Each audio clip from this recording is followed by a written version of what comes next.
Kehra gümnaasiumi tütarlaste kooril oli laulupeoks ettelaulmise päev, mis toimus naabervallas Kose kultuurikeskuses, kus noored said näidata, mida nad on õppinud ja kuidas kasvanud välja Mudilaskoorist.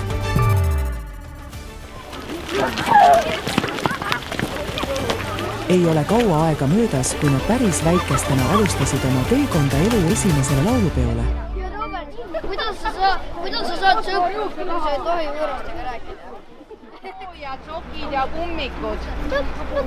Vihmakeepidest rääkimata. Aga selline info on väga tore.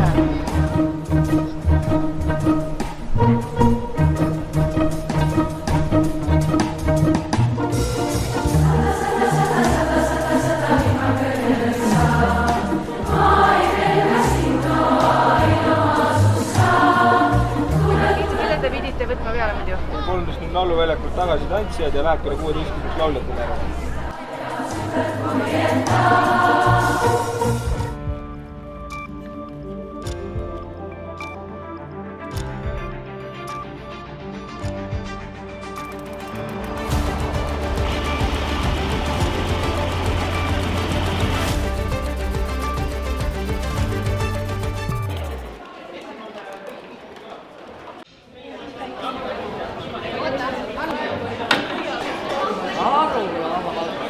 Sind tuldi pildistada.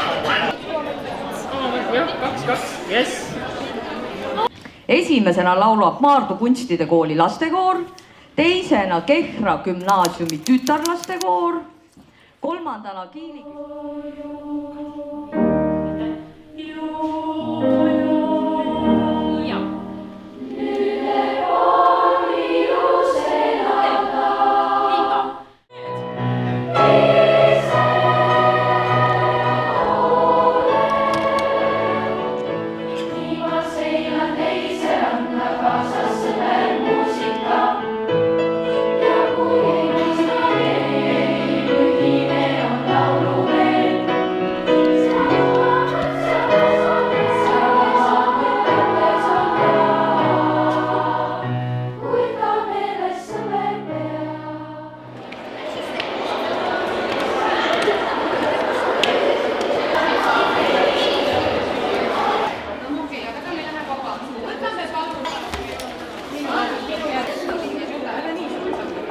Sina laulad nii, nagu sina oled harjunud ja kuulatud, on ju?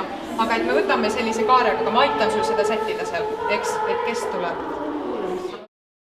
Paraku me ei saa avalikustada loosimisel valituks osutunud laulu, mida žüriile esitati.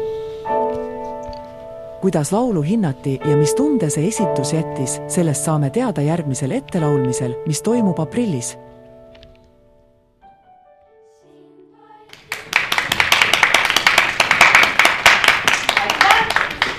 Esimene ettelaulmine on siis tänasega selja taga, aga et kindlustada endale koht laulukaare all, selleks on veel vaja palju tööd teha nii õpetajatel ja lauljatel. Valgusmeedia tõi teieni ülevaate Kose kultuurikeskuses toimunud esimesest ettelaulmisest, kus osales 39 õpilast Kehra gümnaasiumist.